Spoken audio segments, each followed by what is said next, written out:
Bonjour, nous sommes le mardi 3 février 2026 et vous êtes avec Construire la ville, le site qui questionne les pratiques urbaines.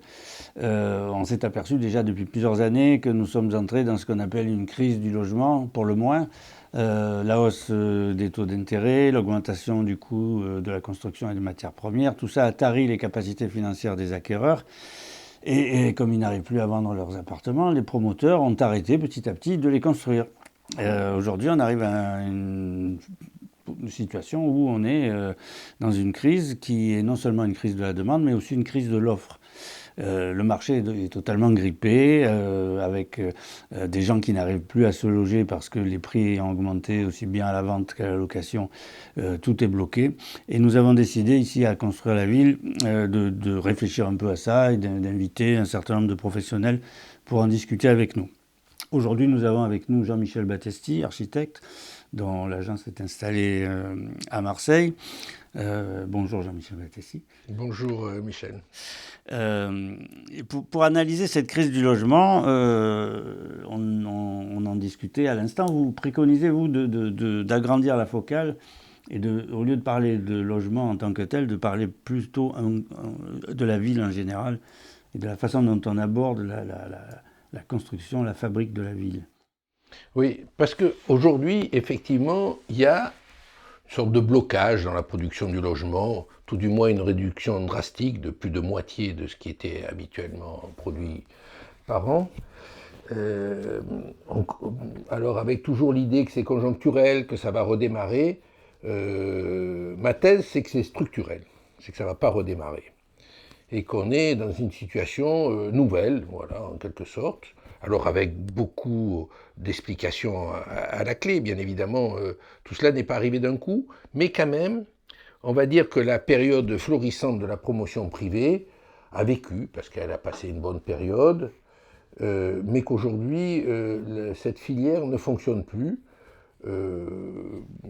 pas par mauvaise qualité des opérateurs, mais simplement parce que les conditions ne sont plus réunies de ce qui faisait sa productivité passée. Ce qu'on appelle le modèle économique. Voilà, en quelque sorte, le modèle économique. Alors, on a bien vu récemment une petite intervention du Premier ministre avec quelques aides fiscales, mais qui sont tellement complexes à mettre en œuvre qu'elles ne produiront aucun effet. Mais c'est surtout parce que Bercy a décidé de ne plus intervenir de cette manière sur la production du logement. À juste titre, d'ailleurs, on pourrait en parler. Donc aujourd'hui, on est dans une situation où ce qui est constaté réellement, c'est du mal logement. Ça, c'est quand même constaté. On regarde aujourd'hui, manifestement, c'est un sujet qui s'impose dans les municipales. C'est bien la première fois qu'il s'impose de cette manière aussi massive, puisque tous les élus sont sollicités sur la question du logement. Donc il y a effectivement un mal logement qui appelle... Ça a été confirmé par la Fondation pour le logement, Oui. ex-Abbé Pierre, qui l'a dit il y a quelques jours. Et donc, d'un côté, il y a un mal logement, donc un besoin de loger les habitants, les Français, et d'un autre côté, une espèce de blocage de la filière production auquel on s'était habitué depuis la fin des années 90, on va dire. Bon. Donc en fait, on a vécu une génération, 25 ans, dans un certain type de production. Ce système est en difficulté aujourd'hui. Bon, alors, je crois qu'il est en difficulté parce que finalement, d'abord, ce système a vécu sur des aides fiscales qui a finalement favorisé une sorte de spéculation foncière, qui a épuisé d'une certaine manière une manière de faire et qui a épuisé le foncier facile, on va dire. Le foncier facile, aujourd'hui, le foncier... On essaye il y a des systèmes pour séparer le foncier de l'habitation. On va y revenir, mais disons que ce foncier facile, il s'est épuisé parce que concurremment à cette période, il y a eu une montée de la réglementation urbaine extrêmement stricte, document d'urbanisme, que la loi ZAN essaye de produire des effets, enfin tout le monde la combat, mais pourtant il faudra bien qu'elle s'impose, que qu'on a monté en puissance de choses comme la question des terres polluées, toutes ces choses-là qui, il y a 25 ans, on n'en parlait pas. Donc tout ça sont des nouvelles contraintes qui réduisent la disponibilité foncière, on va dire, de récolte, un peu comme les chasseurs-pêcheurs, c'est-à-dire on va chercher un terrain qui est là et on l'exploite. Bon, ce côté un peu cueillette foncière est épuisé, et ce d'autant plus que l'augmentation des prix des biens immobiliers a augmenté les prix naturellement d'un grand terrain où il y a une villa. C'est un bien qui a pris une valeur telle qu'il n'a plus une valeur foncière disponible pour faire une opération de promotion. Donc aujourd'hui, on a cette difficulté. C'est pas qu'on manque de terrain, parce que du terrain, il y en a. C'est ça qu'il faut bien dire. On ne manque pas de terrain. Mais le terrain aujourd'hui n'est pas travaillé publiquement et collectivement, il est travaillé que par le privé. Et le privé n'arrive plus aujourd'hui à avoir une maîtrise foncière à un coût acceptable. Donc ça veut dire que le public devrait intervenir de façon plus importante? Donc aujourd'hui, en fait, et alors ce qu'on peut constater en même temps, c'est qu'on a produit des logements de qualité relativement peu intéressante en termes d'habitabilité. Et également, on s'est peu préoccupé de fabriquer la ville. Alors non seulement on a vécu sur un système qui a toujours spéculé sur le fait que entre le prix où on imaginait faire l'opération et le prix de sortie, il y a eu une augmentation qui a permis à chaque fois aux opérations de se réaliser, mais en plus on a produit quelque chose qui est relativement peu importante, peu intéressante. Je ne dis pas que c'est totalement inintéressant, parce qu'il y a une certaine qualité de logement en termes d'acoustique, en termes de thermique, bon, en termes de performance, bon, qui est pas du tout négligeable, mais la qualité globalement de ce que l'on a produit est faible dans la mesure où on ne s'est jamais préoccupé de fabriquer la ville. C'est bien la faiblesse de ce qui... Et fabriquer la ville, ça veut dire fabriquer du foncier qui va supporter cette ville. On ne peut pas échapper à l'intervention collective, à l'intervention de la collectivité. Moi, je dis les communes en priorité, parce que c'est quand même elles qui doivent gérer leur corps urbain. Parce que franchement, une ville, elle existe par son corps urbain.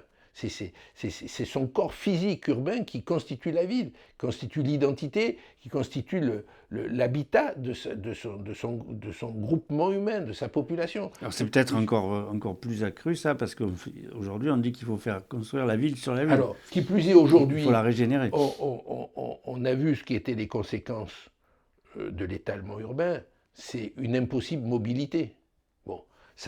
Parce qu'aujourd'hui, on devrait se préoccuper de qui devrait habiter où. C'est-à-dire, est-ce que c'est normal d'habiter à un endroit très éloigné de son travail, un endroit très éloigné de son école, un endroit très éloigné de son université, un endroit très éloigné d'où on doit faire ses courses? Tout ça est quand même assez aberrant. Et ça par contre, c'est depuis l'après-guerre qu'on a renoncé à organiser la ville. Bon. Mais pour aujourd'hui, puisque bon... Après-guerre. Et si on organisait mieux la ville, on pourrait avoir des logements? Est-ce que ça irait de pair? Moi, je crois que aujourd'hui, la ville doit être organisée, et c'est la collectivité qui doit se préoccuper à fabriquer du foncier urbain, pas du foncier de zone périphérique, du foncier urbain. Elle doit recycler des parties de ville. Et cela est coûteux, et la ville doit accepter de mettre de l'argent public, effectivement, là-dessus, sur cette question-là. Et la question, bien évidemment, c'est qu'une fois qu'elle aura mis de l'argent public sur ce foncier, elle ne peut pas le céder. Parce que sinon, ça voudrait dire qu'il rentre dans le marché. Donc il y a bien là une nécessité de trouver d'autres solutions. Alors le BRS en est une, hein, bien sûr, mais il y a aussi le principe des coopératives, le principe des baux longue durée, enfin, il y a des baux amphithéotiques. Bon, il y a des quantités de solutions pour éviter qu'une fois que la collectivité a investi beaucoup d'argent dans un foncier, elle ne peut pas le remettre sur le marché à peu cher, parce que ça voudrait dire que cet argent est perdu pour le bien commun. Donc, bien évidemment que ça pose ces questions-là, mais de toute manière, aujourd'hui, ce dont on a besoin, c'est pas d'appartements riches bien placés pour des gens riches, parce que globalement, on y arrive.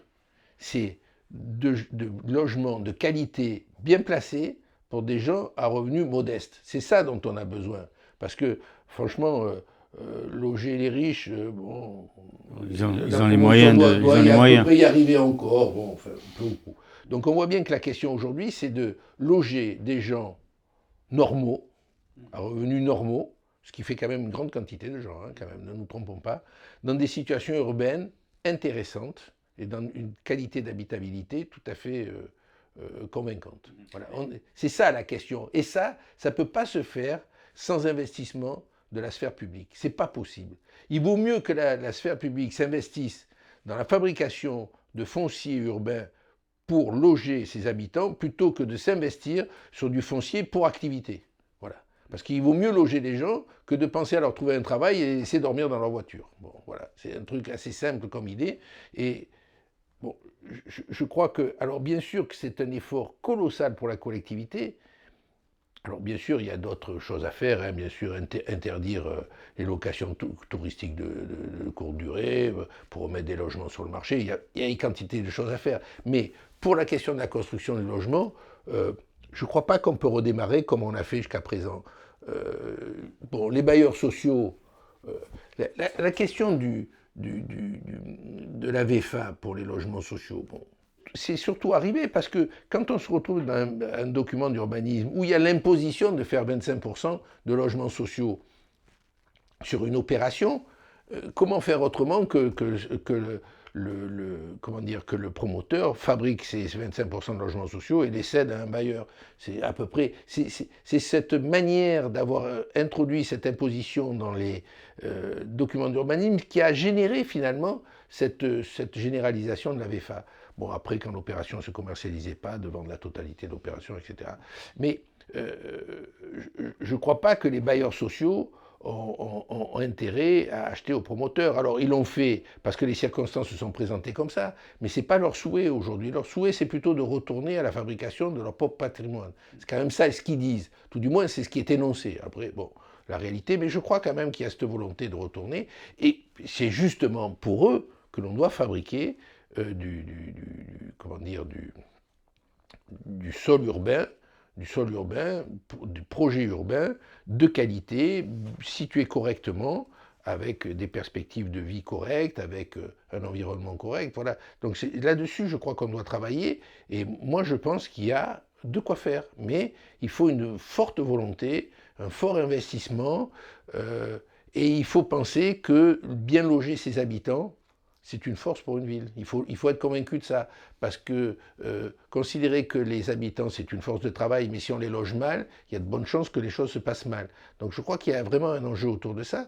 Et bon, moi, il me semble que ça sera dans les années à venir un enjeu pour les municipalités de se repositionner sur cette question-là de manière sérieuse et pas de manière convaincante. Ouais. Mais si on dit que la municipalité, la mairie, la commune, en fait, doit gérer le foncier pour pouvoir construire des logements, ça veut dire aussi qu'elle gère les espaces publics autour, ça veut dire qu'elle gère les équipements. Est-ce que ça veut dire aussi qu'elle doit gérer les pieds d'immeubles, les commerces, enfin, oui, ça va jusqu'où? Quand je dis la ville, c'est peut-être la métropole, hein, attention, hein, c'est pas... Oui, la collectivité. La collectivité locale, on va dire. Bon, je veux pas... j'entre pas dans ces situations de complexité institutionnelle. Par exemple, c'est sûr que les pieds d'immeuble, qui participent de la vie sociale, de la vie urbaine, je pense qu'il y a un enjeu à ce que ce soit pas des locaux, qu'ils peuvent être tout à fait acquis par une foncière publique dans l'intérêt public, parce que ce sont des lieux de vie publique, que ça soit, je sais pas, des salles de classe pour donner des cours du soir aux enfants, que ce soit des lieux de jeu, des lieux de sport, des lieux d'activité directement liés à la vie quand on est quand on habite dans un logement. On a autre chose à faire que de rester toute la journée. Il peut y avoir des clubs, il peut y avoir des clubs de vieux, il n'y a pas que des jeunes, hein, il y a des vieux, des enfants. Il y aura de plus en plus de vieux d'ailleurs. Oui, mais on voit bien que ces locaux à rez-de-chaussée peuvent être vraiment des lieux où on fabrique du lien social et on fabrique une vie urbaine. Lien social et vie urbaine, c'est lié. C'est pas que l'activité marchande, le lien social. On a l'air de réduire aujourd'hui la vie urbaine et le lien social à l'activité commerciale. Ça, c'est une faiblesse. C'est une vraie faiblesse. parce que je crois qu'il y a beaucoup d'autres choses qui se passent, qui sont intéressantes, que ce soit l'activité de la connaissance, l'activité de la rencontre, l'activité du jeu, l'activité du loisir, dans l'idée que tout n'est pas commercialisé, tout n'est pas à base d'activités marchandes. Mais sur ce schéma-là, est-ce qu'il n'y aurait pas la problématique inverse, c'est-à-dire qu'il y aurait une trop grande mainmise de la collectivité sur la vie publique? Ben, c'est-à-dire que, par exemple, il y a la ville de Vienne, par exemple, où il y a, je ne sais pas combien, 60-70% de tout est public. En Autriche? Oui, à Vienne, c'est des villes où il fait bon vivre. Il ne faut pas croire. Hein. À Zurich, la ville la plus chère d'Europe, une grande partie des logements sont en coopérative. Bon. Donc, je ne crois pas que, au contraire, ce sont des villes aisées, dans lesquelles qui démontrent des modes d'organisation bien différents de nous. Donc, je crois vraiment qu'il y a là aujourd'hui des choses à faire, à développer, parce que c'est pas parce que bon, la coopérative a été combattue en France. Elle est née, mais à l'époque de Chalandon, elle a été bloquée. Donc il ne faut pas croire. Les choses existent pas, mais elles pourraient exister. On pourrait les mettre en place, on pourrait les faire fonctionner. Ce qu'il y a, c'est que le mécanisme du financement du logement privé par les banques, par l'accession, on a favorisé l'accession individuelle, ce qui n'est pas forcément une critique. Faut pas, mais il atteint ses limites aujourd'hui. C'est bien le problème, c'est qu'il atteint ses limites. Et donc le promoteur privé, comme il existe aujourd'hui, il n'a plus sa place dans non, le mais schéma. il est coincé, c'est-à-dire il produit soit du logement cher, finalement pour des gens qui n'en ont pas vraiment besoin, qui sont déjà logés et qui estiment que de toute façon c'est pas assez bien, soit du logement pas cher à un endroit où on n'en a pas besoin. Bon. Donc la question c'est de construire du logement à coût raisonnable à un endroit où on en a besoin. Et ça, c'est bien la difficulté d'aujourd'hui, sur lequel on bute. Bon. Et après, c'est faire du logement de qualité, bien évidemment. Est-ce qu'on est en capacité d'organiser une transformation comme ça, une métamorphose du système? Moi, je crois. Dans le sens que vous préconisez. préconisez. Oui. Moi, je crois. Après tout, alors, bon, c'est vrai que le modèle à la française, c'est les bailleurs sociaux. Bon. Mais faut-il que les bailleurs sociaux soient aidés, soient encouragés, et qu'ils ne soient pas dans une fuite en avant pour devenir des sortes de foncières immobilières banalisées. Donc le problème aussi, c'est qu'on a cru bon d'engager, bon d'abord on a adossé les bailleurs sociaux à des banques, bon, première étape, on les a obligés d'avoir une certaine taille, dans l'idée qu'il y aurait une économie d'échelle, ça c'est l'idée lumineuse de Bercy. Bercy pense qu'il y a toujours des économies d'échelle. En fait, il y a des échelles qui font perdre de l'argent plutôt qu'en gagner, il faut le savoir. Bon, il n'y a que ceux qui ne savent pas ça. Bon. Mais la question de l'économie d'échelle est aussi non avérée. Et surtout, je crois qu'il faut permettre aux bailleurs sociaux de véritablement faire leur travail, c'est-à-dire détenir du patrimoine, le maintenir dans la sphère publique, parce que normalement un bailleur social il a été financé par la sphère publique, et produire des logements de qualité à des endroits utiles. Et c'est bien quand on dit à des endroits utiles, c'est là où le bailleur social ne peut pas faire seul, il a besoin de la collectivité locale. Et il faut donc que la collectivité locale soit convaincue que c'est son rôle de créer les conditions de faire des logements accessibles pour tous, à des endroits utiles. Voilà, donc c'est bien là où on se rend compte. Aujourd'hui, le bailleur social, d'ailleurs ils le disent, ils sont assez clairs là-dessus, ils considèrent qu'ils doivent être aidés pour l'implantation de leur logement. Et ce n'est pas anormal. Ils ne peuvent pas se battre sur le marché, c'est pas possible, ce n'est pas possible. Voilà. Mais il y a un truc qu'il faut savoir quand même, c'est que ça a été analysé, c'est-à-dire qu'un logement aidé fiscalement par le Pinel a coûté plus cher à l'État qu'un logement aidé locatif social, qui lui reste dans la sphère publique une fois l'investissement fait. Donc il faut quand même regarder les choses en face. C'est que mettre de l'argent public pour loger les gens qui en ont besoin d'être logés à un endroit précis, Enfin, est-ce que vous pensez que c'est logique qu'une infirmière fasse 50 km pour rejoindre son poste de travail? Soyons sérieux, quoi. Alors ça peut vouloir dire aussi que le bailleur social, il a une fonction beaucoup plus large que celle de simplement construire et gérer des logements, mais qu'il intervienne aussi dans l'aménagement de la ville, dans les équipements publics ou des choses comme ça. Non, parce que ça, c'est la sphère publique. C'est la sphère publique. Parce que la sphère publique, elle a un outil. Elle a un outil qui est le document d'urbanisme, qui a le droit de préemption, qui a le droit de mettre des réservations. C'est quand même la collectivité. Enfin, ici, c'est la métropole aujourd'hui, mais peu importe, je veux dire, c'est secondaire. Le document d'urbanisme, normalement, ça devrait être le document pour fabriquer la ville. Donc la solution pour vous, ça serait plus que la mairie, la commune, la métropole, enfin la collectivité, s'investissent de façon fortement à fabriquer la ville, à la dessiner, En gros, qu'elle se préoccupe de son corps urbain, de son corps physique, qu'elle s'occupe, je veux dire, il n'y a pas que les individus qui vont à la salle de gym, hein. Il faut que la ville aussi, elle aille à la salle de gym. La salle de gym, c'est la fabrication de la ville, c'est la réparer, l'entretenir, l'agrandir, créer une rue, créer une place, créer un jardin, c'est ça, fabriquer la ville. Et une ville conformée, c'est-à-dire une ville formée, une ville avec une forme, pas qui est poser des petits cubes par-ci par-là. Ça, c'est pas la ville. Ça, c'est une forme d'urbanisation dite néolibérale, c'est-à-dire l'exploitation du foncier de manière erratique et de manière désordonnée. La ville, en fait, une vraie ville, c'est une ville ordonnée. Quand on se balade en ville, quelles sont les villes qu'on aime? C'est les villes ordonnées. Les façades sont alignées, elles sont reliées entre elles. Les portes d'entrée d'immeubles donnent avec un petit perron sur la rue. Il y a un numéro de rue, on peut se retrouver. Voilà, c'est la ville que les gens aiment habiter, c'est celle-là. Alors, vous allez me dire, ils veulent tous des pavillons. Bon, ils veulent des pavillons parce qu'ils n'ont pas trouvé mieux. Hein. Bon, si on faisait de la ville de qualité avec des appartements de bonne habitabilité, bon, je pense que personne irait forcément s'éloigner du centre-ville. Hein.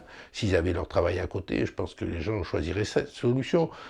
Il y a un truc qu'on observe aujourd'hui qui est intéressant dans toutes les villes. J'ai vu à Aix, mais j'ai vu à Gap, là, le maire m'en parlait, c'est les gens qui ont acheté des maisons en périphérie, quand ils ont un certain âge, ils reviennent au centre-ville. Ils veulent être au centre-ville.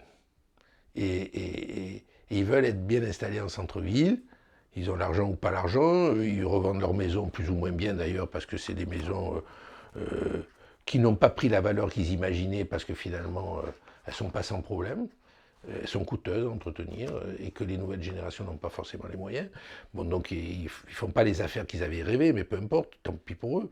Mais il y a la volonté de revenir dans un cadre urbain où il y a une proximité, où on peut s'asseoir sur un banc, discuter avec son voisin, où on peut voir des enfants jouer dans un square, voilà. Revenir à la vie, Dans un environnement urbain. Donc on voit bien que cette question-là, elle n'est pas dissoute, elle n'est pas diluée, elle n'est pas perdue. C'est pas parce que les gens achètent sur des sites lointains que la question est perdue. Je veux dire, c'est sûr, quand vous êtes dans un lotissement, vous achetez un livre, il y a de bonnes chances que vous l'achetiez sur Amazon. Mais moi qui vis à Marseille, moi je vais à la librairie, je commande à la librairie, c'est plus naturel pour moi. Bon, donc on voit bien que les choses... Je crois que, bien sûr qu'il y a le goût pour aller vers la nature, pour aller à la campagne, mais est-ce que vraiment un lot dans un lotissement, c'est la campagne? Bon, pourquoi pas. Mais j'ai envie de dire, j'ai pas de critique sur ça parce que je pense que la question se résoudra d'elle-même. Je crois qu'il ne faut pas trop se pencher sur la question de la maison individuelle. De toute façon, nous, architectes, on n'a pas participé à ça. Parce qu'on n'a jamais été convoqués pour les champs pavillonnaires de lotissement. Donc on peut pas. On veut bien nous culpabiliser sur les grands ensembles, qui sont, à mon avis, une production qui est de meilleure qualité que ce qu'on veut bien dire. Mais on ne culpabilisera pas sur les champs pavillonnaires des périphéries des villes qui se sont faits sans nous. Donc ça au moins se mérite.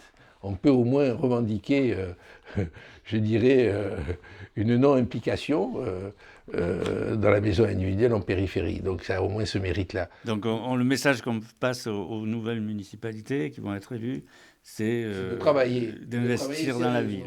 De travailler sur leur ville, de travailler sur leur corps urbain et de considérer que c'est une tâche première, c'est peut-être leur seule tâche qu'ils ont réellement à faire, parce que de cela, ça découle, par exemple, maintenir les écoles en fonctionnement, ne pas avoir à chaque fois qu'il y a une nouvelle zone qui s'ouvre, faire une nouvelle école, fermer une école, etc. Ça, c'est un gaspillage monumental. C'est aussi, comment dire, si possible, rapprocher les emplois et les habitations, dans la mesure où c'est une manière aussi de résoudre le problème des mobilités. La question des mobilités, ça nous paraît naturel d'avoir à résoudre les déplacements des personnes en système collectif parce qu'ils habitent loin de leur travail. Mais la logique serait plutôt que les gens habitent à côté de leur travail d'une manière ou d'une autre. Alors je sais bien que ça paraît d'une complexité folle, surtout qu'on n'y a jamais réfléchi jusqu'à présent. Mais c'est une réalité. Les gens les plus chanceux, ce sont ceux qui travaillent, qui peuvent aller à pied à leur travail, hein, qu'on soit clair. Ils sont chanceux. Il y a une sorte de ressentiment aujourd'hui en France qu'on ressent dans ces périodes électorales. C'est que je crois qu'on fait vivre des vies difficiles aux individus. Des vies difficiles, des vies dont on ne se rend pas compte que, par exemple, la voiture consomme de l'essence, consomme un bout de budget. Alors bon, ils n'ont pas pu acheter plus près, ou ils ont pensé que c'était une bonne chose. Beaucoup de gens ont fait le choix de la maison individuelle éloignée, pensant qu'ils faisaient un bon choix. Ça ne veut pas dire que ça se soit révélé un bon choix pour eux à l'arrivée. Mais après, une fois que les gens sont endettés pour 20 ans, bon, comment faire que d'imaginer que c'est un bon choix? Mais ça n'a pas été forcément une bonne solution, quoi. Je crois que la solution, c'est quand même de fabriquer la ville et de loger les gens dans des conditions agréables en ville. Alors après, la question de la ville, bien évidemment, bon, moi j'ai une idée de ce que c'est la ville. Bon. C'est vraiment des formes régulières, ordonnées, organisées, où véritablement, avec des échelles humaines. Je ne crois pas à la construction en hauteur. Moi, je le dis très clairement, j'y crois pas. Je ne crois pas non plus qu'on va résoudre la question du logement en densifiant, en fabriquant une densité dont ne veulent pas les personnes. Je ne vois pas l'intérêt de faire des tours, je le dis très clairement. D'autant plus que, après, il faut résoudre des problèmes qu'on n'arrive pas à résoudre, la question des parkings. Et quand vous êtes éloigné du centre-ville, on ne peut pas faire autrement que d'avoir deux voitures. On a fabriqué une ville de voitures. Bon, voilà, donc je crois vraiment, moi, que aujourd'hui, la solution, ce ne peut pas être les promoteurs seuls qui vont l'apporter, ils n'y arriveront pas. Ça ne peut pas être les bailleurs seuls qui vont l'apporter. Moi, je crois que la solution, c'est effectivement un retour de l'investissement public sur la question de la fabrication de la ville. Voilà, point. Je ne crois pas qu'on puisse fabriquer du terrain urbain et le faire supporter au coût du logement. C'est pas possible aujourd'hui. La preuve, ça marche pas.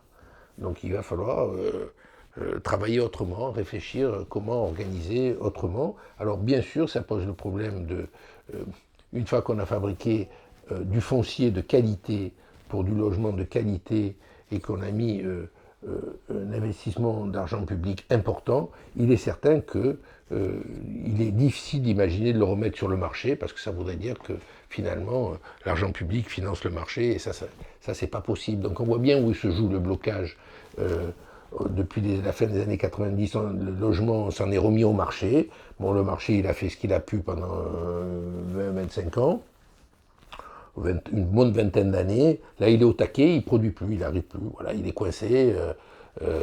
Donc, on a sauvé les promoteurs en faisant racheter le patrimoine, les opérations engagées par la Caisse des dépôts et aussi par le pourcent patronal. Bon, ça a été fait, ça a touché deux reprises 30 ou 40 000 logements. Bon, c'est fait, mais voilà, bon,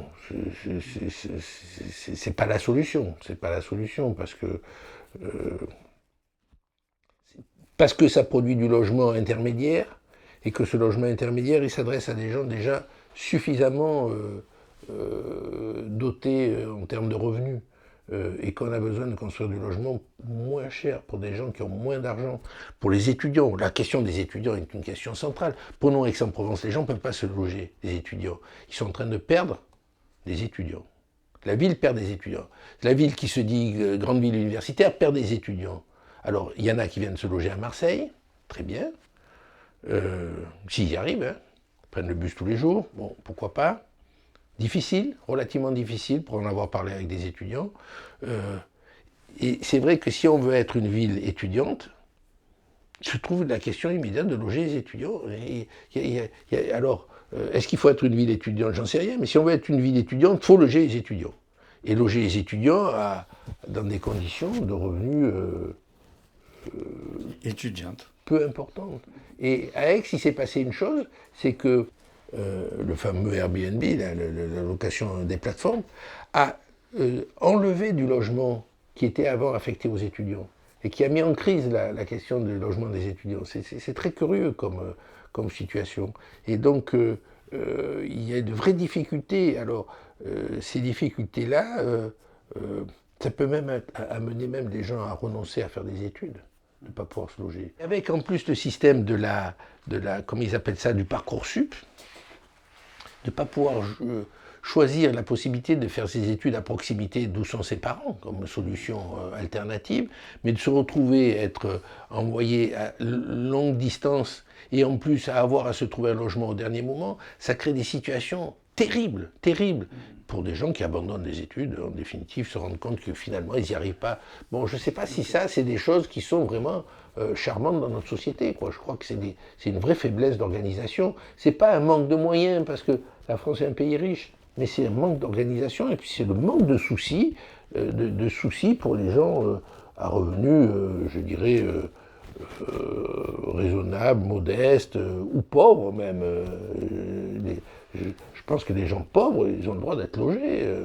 Ou alors qu'on le dise clairement, moi j'attends qu'il y ait un parti politique qui fasse campagne en disant les pauvres doivent dormir dehors. Bon, qu'on le dise à ce moment-là. Pourquoi pas? Mais moi je ne crois pas que ça soit possible. Donc il faut bien loger les habitants. Et alors après, il y a le thème des logements vacants. Il y a le thème des logements vacants. Remettre les logements vacants sur le marché. Bon, ça, moi je veux bien, mais bon, quelqu'un qui me montre comment il fait, parce que ça me paraît quand même complexe. Bon, c'est un sujet compliqué. Après, il y a le patrimoine ancien. Alors, il y a aussi cette question de dire on ne va plus faire du neuf, on va réhabiliter l'existant. Bon.